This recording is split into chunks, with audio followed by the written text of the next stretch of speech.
अस्सलाम वालेकुम my dear students. जैसा कि आप स्क्रीन पे देख रहे हैं, जो आज हमारा टॉपिक ऑफ डिस्कशन है वो एमसीक्यूज़ पे है। तो टुडे हम एमसीक्यूज़ पे बात करेंगे। हमने टॉप 30 एमसीक्यूज़ लिए हैं, तो वही डिस्कस करेंगे आज, जो डिफरेंट टेस्ट में आती हैं। एंट्री स्टूडेंट जो एंट्री टेस्ट में अपीयर हो रहे हों और एफपीएससी की जॉब्स के लिए अपीयर हो रहे हों, और स्कॉलरशिप सखर आईबी के लिए अपीयर हो रहे हों, और कोई एजुकेशनल जेएसटी एसएसटी और ईसी जॉब के लिए, हेडमास्टर जॉब के लिए अपीयर होने के लिए, this will be very fruitful for them. Okay, we are now start discussing. I had posted the letter before you. Keep in mind that जब भी हम before और after conjunction लगाएंगे, अगर हमारा first sentence I had posted the letter past perfect में है, तो जो second sentence में जाएगा वो हमारा जाएगा past simple में। तो I had posted the letter ये perfect में है, तो second past simple में आया। past simple में हम verb की second form यूज़ करते हैं। तो arrive जो है फर्स्ट फॉर्म है, was arriving कंटिन्यूस है, have arrived जो है वो प्रेजेंट परफेक्ट है। तो B option is the right option, arrived होगा। He died dash malaria. तो डाइड अपने साथ कौन सी प्रपोजिशन लेता है? अगर कोई मलेरिया के साथ, किसी डिजीज़ के साथ डेथ हो रहा है, तो उसके साथ हम ऑफ प्रपोजिशन लगाते हैं। He died of malaria. अगर कोई अपनी कंट्री के लिए अपनी जान सेक्रीफाइस करता है, अपनी लाइफ को सेक्रीफाइस करता है, तो उसके लिए हम फॉर लगाएंगे preposition. For example, he died for his beloved country. Okay, तो वहाँ पे फॉर होगा और यहाँ डिजीज़ के साथ ऑफ प्रपोजिशन लगाएंगे, डाई के साथ। तो नंबर थर्ड एमसीक्यूज है, हैज़ पैशन ईटन डैश। क्या पैशन यानी कुछ उसने खाया है?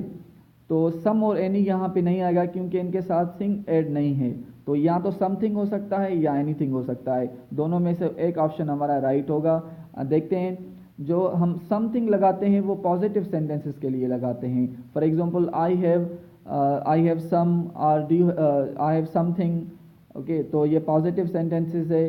तो जब भी पॉजिटिव सेंटेंस होगा उसके साथ समथिंग लगाएंगे, और नेगेटिव सेंटेंस और इंट्रोगेटिव सेंटेंस होगा तो हम उनके साथ एनीथिंग लगाएंगे। हैज़ पैशन ईटन एनीथिंग, तो ये इंट्रोगेटिव सेंटेंस है, तो यहाँ पे B option is the correct option. He is junior dash me. तो अमूमन हम कंपैरिजन डिग्री के लिए देन यूज़ करते हैं, THAN देन वाला। तो यहाँ पे जो है जूनियर यानी आई और लास्ट में जब हो, तो मोस्टली ये सखर आईबी की टेस्ट में और एफपीएससी की टेस्ट में इस टाइप के सेंटेंस आते हैं और एमसीक्यूज आते हैं। तो आई और जब भी लास्ट में हो, जैसे जूनियर हो, सीनियर है, इन्फीरियर है, सुपीरियर है, तो आई और लास्ट में आए तो उनके साथ हम टू प्रपोजिशन लगाएंगे कंपैरिजन डिग्री के लिए। तो यहाँ पे B option is the right one. So we are moving towards the next slide. Number 5 question, man has reached dash moon. जब भी आप एक बात याद रखें, जब भी हमारा जो नेचुरल ऑब्जेक्ट्स होंगे ना, जो यूनिक चीज़ हैं, फॉर एग्जांपल मून हमारी अर्थ का एक ही मून है, तो यहाँ पे द आर्टिकल लगाते हैं हम, the moon, the earth. Okay, जो चीज़ एक हो, okay, the Neptune, for example the Saturn, तो इनके साथ हम the article, the Venus, the mercury, इनके साथ द आर्टिकल लगाते हैं। तो यहाँ पे होगा man has reached the moon. God has help, God help. तो नंबर 6 जो सेंटेंस है हमारा, God help those dash help themselves. तो यहाँ पे कौन सा रिलेटिव प्रोनाउन होता है? रिलेटिव प्रोनाउन जो है सेंटेंसेस को कनेक्ट करता है, वर्ड्स को कनेक्ट करता है। तो हु होगा, विच होगा, देट और whose.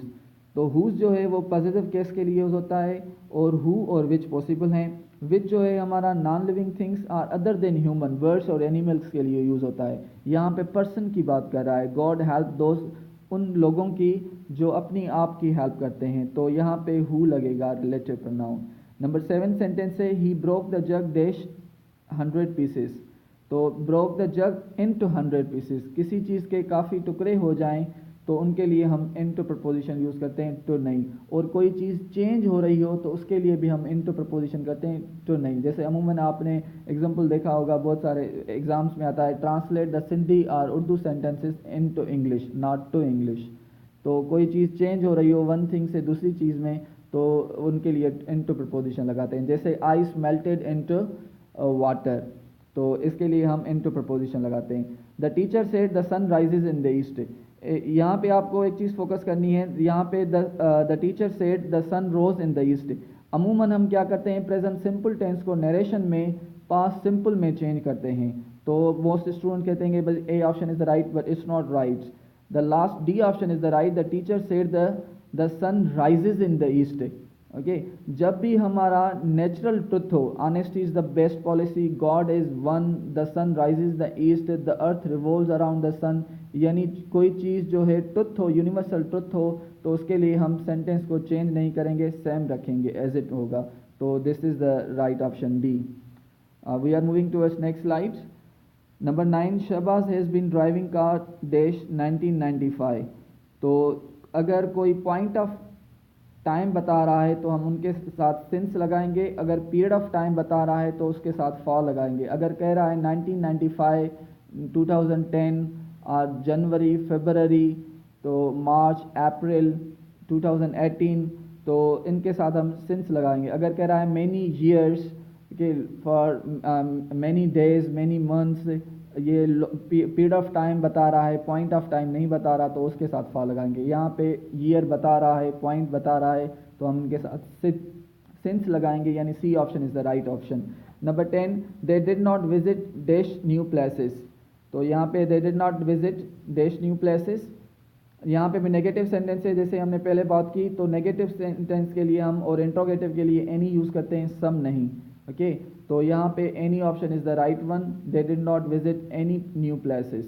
Number 11, dash you are your friend has broken the office chair.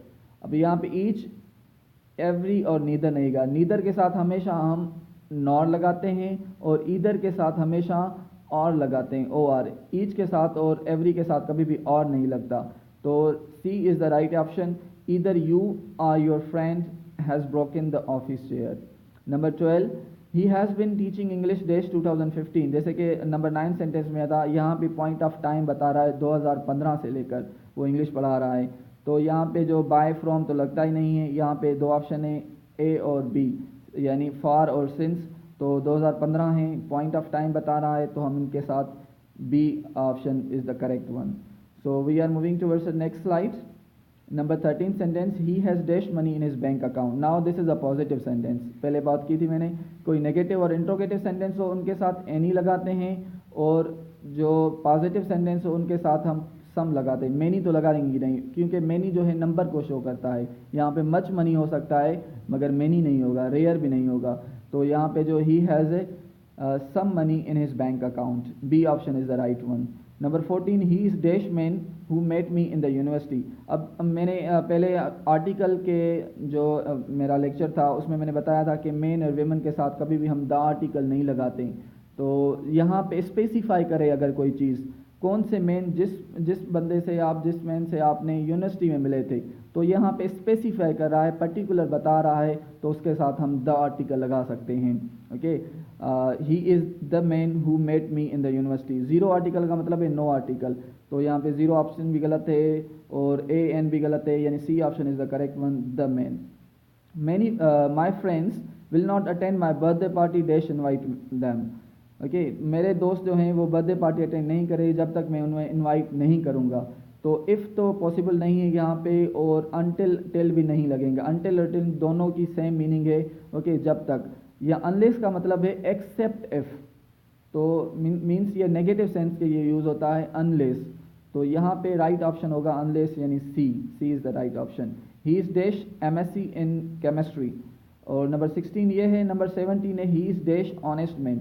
अमूमन मोस्ट स्टूडेंट्स कंफ्यूज होते हैं कि यहाँ पे एम जो है वो कॉन्सोनेंट है, एच जो है वो कॉन्सोनेंट है, तो इसके साथ हम ए MSc इन केमिस्ट्री लगाएं या ए ऑनेस्ट मैन लगाएं, तो ये नहीं है। जब भी आप प्रोनाउंस करें उसको, अगर वावेल साउंड दे तो उसके साथ हम एन लगाएंगे, अदरवाइज हम ए लगाएंगे। For example, he is an MSc in chemistry. यहाँ पे एन यानी अलिफ का साउंड दे रहा, अलिफ ये वावेल है, तो इस वावेल है, जैसे हम स्कूल कहते हैं, ए स्कूल, स्कूल हम पढ़ते हैं, ये गलत है, स्कूल नहीं। अगर स्कूल होता तो हम एन स्कूल कहते हैं, हम ए स्कूल लिखते हैं, ए स्टूडेंट लिखते हैं। Okay, this is the right one. Year हम पढ़ते हैं यानी साल, उसको भी हम गलत प्रोनाउंस करते हैं। अगर ईयर होता तो अलिफ प्रोनाउंसिएशन हो तो एन ईयर लगाते हैं हम, मगर ए ईयर लगाते हैं, तो ईयर प्रोनाउंसिएशन नहीं है इसकी, ए ईयर। तो we are basically concern with the vowel sound and consonant sound, not concerned with the vowel letter and consonant letter. So he is an MSc in chemistry. Okay, he is an honest man. Okay, hope you are understanding. And now we are moving towards our next slide. He is known dash is great scholarship. अगर no जो है वो to भी लेता है अपने साथ और फॉर भी लेता है। अगर ही इज़ नोन, अगर कोई बंदा अपनी खूबी की वजह से पहचाना जा रहा है, अपनी क्वालिटी की वजह से पहचाना जा रहा है, तो उसके लिए हम फॉर प्रपोजिशन लगाएंगे। For example, he is known for his great scholarship, he is known for his intelligence, he is known for his wisdom, तो उसके साथ फॉर प्रपोजिशन लगाते हैं। ये भी एक दो बार जो है ना डिफरेंट टेस्ट में रिपीट हो चुका है sentence. She is known dash मी, अभी जब पैसिव में स्ट्रक्चर में है तो उसको हम बाय मी मोस्ट स्टूडेंट कहते हैं, बाय मी, ये गलत हो जाएगा। दूसरी पैसिव में हम बाय लगाते हैं, मगर नो जो है अपने साथ यहाँ पे पैसिव स्ट्रक्चर में टू लेता है, he is known to me. Okay, they agree dash my proposal, agree अब दो प्रपोजिशन लेता है, एग्री विद भी लेता है और टू भी लेता है। अगर थिंग्स हो, कोई चीज़ हो, थिंग हो, तो उसके साथ टू प्रपोजिशन लगेगा, they agreed to my proposal. Okay, and number 21, my friend agree, यहाँ पे पर्सन है, मी, यानी I am the person. So अगर पर्सन हो तो उसके साथ हम विद प्रपोजिशन लगाएंगे, थिंग्स हो तो टू प्रपोजिशन, पर्सन हो तो विद प्रपोजिशन। तो 20 नंबर सेंटेंस में आएगा they agreed to my proposal. 21 में आएगा my friends agreed with me, A option is the right one. And 22, I have not seen him dash 4 days, जैसे मैंने आपको बताया कि अगर कोई पॉइंट ऑफ टाइम हो, 4 days बता नहीं रहा, पॉइंट नहीं बता रहा, तो सिर्फ हम ऐसे बता रहा है 4 days बता रहा है, तो हम उनके साथ फॉर लगाएंगे, I have not seen him for 4 days। Okay, hope you are understanding. अगर कोई बात समझ में नहीं आए फिर भी आप मुझे कमेंट्स में लिख के जो पूछ सकते हैं, I will respond to your queries. Okay, we are moving towards next slide. Number 23, dash dustman comes once dash week, तो यहाँ पे कौन सा ऑप्शन आया? देखिए, डस्टमैन, अगर मैन के साथ वैसे हम द आर्टिकल नहीं लगाते, विमेन के साथ भी द आर्टिकल नहीं लगाते, यहाँ पे डस्टमैन की बात कर रहा है, यानी पर्टिकुलर बता रहा है, स्पेसिफाई कर रहा है, तो उसके साथ हम द लगाएंगे। तो अब द वाले कौन से ऑप्शन है? 3 है ऑप्शन, ए बी सी, तो डी तो होगा ही नहीं है, दोनों में ए है, तो अब इन तीनों में से कौन सा सही है? जीरो आर्टिकल वंस वीक तो गलत होगा, तो जीरो आर्टिकल ऐसे नहीं, बाकी बचा हमारा ए और सी। ए लगेगा, ए भी नहीं लगेगा, द और ए लगेगा। ए वीक का मतलब है once a week, once a week, the dustman comes once a week, तो A is the right option. She is angry, अब एंग्री जो है वो अपने साथ विद भी लेता है और एंग्री जो है टू भी लेता है, तो अगर पर्सन हो तो उसके साथ हम विद प्रपोजिशन लगाएंगे, she is angry with me, तो मी यानी पर्सन है, तो C option is the right one. 25, my friend is angry dash me. Okay, यहाँ पे सॉरी मैंने फिर भी मी लिखा हुआ है, माई friend is angry dash my behaviour करते हैं आप इसको, मेरे टाइपिंग मिस्टेक हो गई है, मैंने रिपीट कर दिया इसको। माई friend is angry dash my behaviour, अब माई बिहेवियर जो है ना वो वहाँ पे एंग्री एट लेगा, टू नहीं लेगा, sorry, angry at my behaviour. अगर थिंग्स हो तो उसके साथ हम एट लगाएंगे, अगर पर्सन हो तो विद लगाएंगे। My friend is angry at my behaviour, sorry मैंने ऊपर वाला 24 जो है ना एज इट कॉपी करके बाय मिस्टेक नीचे लिख दिया। So my friend is angry at my behaviour, things होगा तो एट आएगा, अदरवाइज विद प्रपोजिशन आएगा। Number 26, this is the vast dish I found yesterday, अब यहाँ पे भी रिलेटिव प्रोनाउन है, तो रिलेटिव प्रोनाउन जो पर्सन है तो सब्जेक्टिव केस के लिए हम हु यूज़ करते हैं, यहाँ पे पर्सन नहीं है, नॉन लिविंग थिंग है, वॉच है, तो उसके साथ हम विच लगा सकते हैं। और डेट जो है वो विच की जगह भी यूज़ हो सकता है और हु की जगह भी यूज़ हो सकता है, दोनों के लिए यूज़ कर सकते हैं हम डेट, पर्सन के लिए भी, नॉन लिविंग थिंग्स के लिए भी और एनिमल बर्ड्स के लिए भी। तो C option is the right one, both A and B, हम दोनों लगा सकते हैं, विच भी लगा सकते हैं और डेट भी लगा सकते हैं। So hope you are understanding. We are moving towards our next slide, number 27 question. Neither she nor I dash Pakistani, neither she nor, अगर नीदर और नॉर दो कोरिलेटिव कंजक्शंस आ रही हैं, these are the correlative conjunctions, तो हम जो nearest subject होगा उसके मुताबिक हम जो है ना हेल्पिंग वर्ब लगाते हैं। Neither she nor I is the nearest subject, nearest subject I है तो आई के साथ अमूमन हम एम ही लगाते हैं, एम ही लगाते हैं, तो आई एम पाकिस्तानी। 28 जो है, I dash this mobile 1 year अगो, जब भी 1 ईयर अगो हो, 1 वीक अगो हो, 1 मंथ अगो हो, 1 डे अगो हो, तो उसके साथ हम पास्ट की बात कराएं तो पास्ट सिंपल लगाएंगे होते। तो पास्ट सिंपल जो का ऑप्शन है डिड बॉट नहीं होगा, डिड होगा था तो वर्ब की फर्स्ट फॉर्म यूज़ होती है, वॉज बॉट नहीं होता, वॉज बॉट जो पैसिव स्ट्रक्चर में यूज़ होता है, ये एक्टिव सेंटेंस है, तो हमारा होगा I bought this mobile 1 year ago.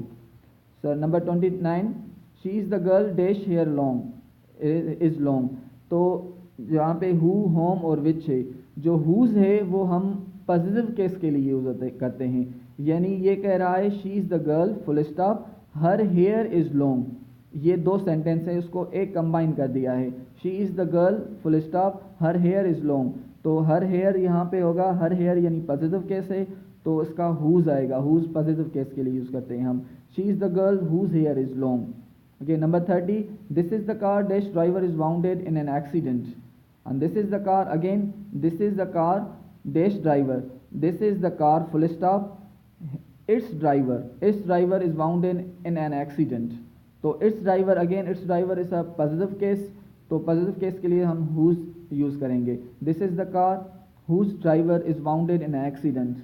Hope you got my message and you understood whatever I meant to say।